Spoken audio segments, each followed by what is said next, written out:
বিশেষ প্রজাতির এই মহিষটির নাম রাখা হয়েছে ডোনাল্ড ট্রাম্প। আসন্ন কুরবানির ঈদে বিক্রির জন্য প্রস্তুত করা হয়েছে 700 কেজি ওজনের ডোনাল্ড ট্রাম্প নামের এই মহিষটিকে। খামারি জিয়াউদ্দিন মৃধা জানান, মহিষটির সামনের দিকে চুল থাকায় প্রেসিডেন্ট ডোনাল্ড ট্রাম্পের মতো দেখা যাওয়ায় তার ভাই ট্রাম্পের সঙ্গে মহিষটির চেহারা মিল খুঁজে পান, তাই মহিষটির নাম রাখেন ডোনাল্ড ট্রাম্প। ডোনাল্ড ট্রাম্পের নামটা আসলে অর্থনীতি জানি না, আমার ছোট ভাইয়ের নামটা দিচ্ছে ডোনাল্ড ট্রাম্প, লাল লাল লেখা এই কারণে।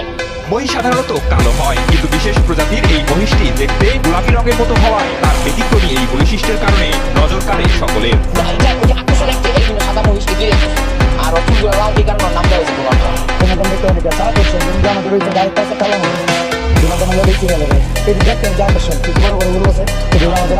তবে শুধু নামই নয়, মহিষটির রাজকীয় খামের পাশাপাশি তাকে খাবারও দিতে হয় নিয়ম করে। ভুট্টা, সয়াবিন, খোল, ভুসি, ঘাস ছাড়াও নানা পদের পুষ্টিগুণ সমৃদ্ধ খাবার খায় ডোনাল্ড ট্রাম্প। সম্পূর্ণ অন্য কোয়ালিটি তাই আমরা খাওয়ালো দুবেলা ভুট্টা চলে